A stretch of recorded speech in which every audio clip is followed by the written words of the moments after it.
Hello, welcome to today's anatomy lesson. Today is part 2 of our biochemistry section, and we'll be talking about electrolytes and pH. Okay, now what is an electrolyte?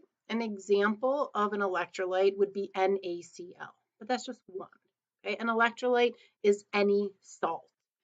And in chemistry, you should have learned that that means a salt is an ionic compound. It separates into its ions when dissolved in water. Okay, so again, NaCl is just one example. We have calcium chloride, we have magnesium sulfate. Any ionic compound would be considered an electrolyte. Okay, so that's kind of what I went through here. What are electrolytes? And we need them for muscular contractions. We need them for nerve impulse transmission. We need them to regulate things like our blood acidity, the pH content, as well as our blood pressure. Okay, and so all of these things are vital. It helps to keep our body hydrated, conserve water when we need to, all right? And we talked about blood acidity just now. So what does that mean? Well, that has to do with pH, okay? So what's an acid? An acid is a substance with a pH less than 7. Examples would be things like lemons, vinegar, tomatoes, apples. Okay, you can see there are lots of things on this chart. 7 is neutral. Anything below 7 would be considered an acid. Okay. What is a base? A base is a substance with a pH greater than 7. So again, 7 is neutral. Anything greater than 7 is a base. Alkali or alkaline is another way to say base. And things like baking soda, soap, bleach, most cleaners are bases.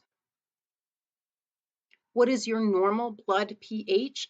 Relatively to neutral. It's 7.35 to 7.45.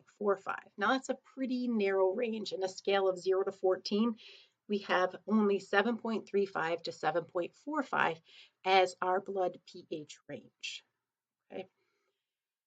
Part of maintaining that pH involves buffer systems. So what's a buffer? A buffer is a combination of acids and bases that helps the body resist those blood pH changes, because small changes in our blood pH can actually be fatal. And it helps the body maintain our blood pH homeostasis. And we're going to focus on two, the kidneys and the lungs. The lungs help regulate our acid in terms of CO2, and our kidneys help regulate base in terms of HCO3.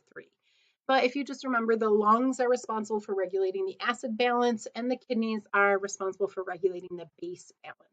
And in terms of our lungs, our respiration rate is going to change based on what the needs are.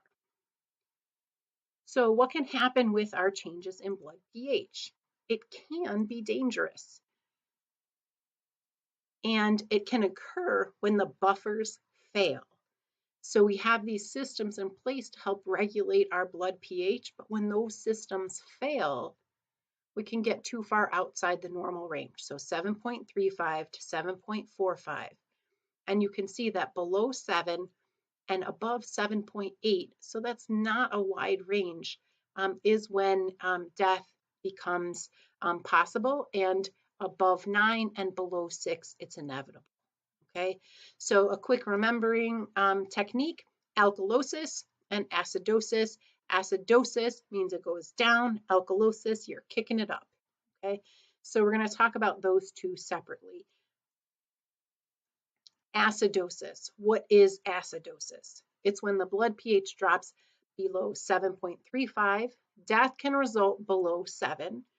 What are some symptoms? This is not a comprehensive list, but just the symptoms I want you to focus on: fatigue, confusion, slowed breathing, and weakness.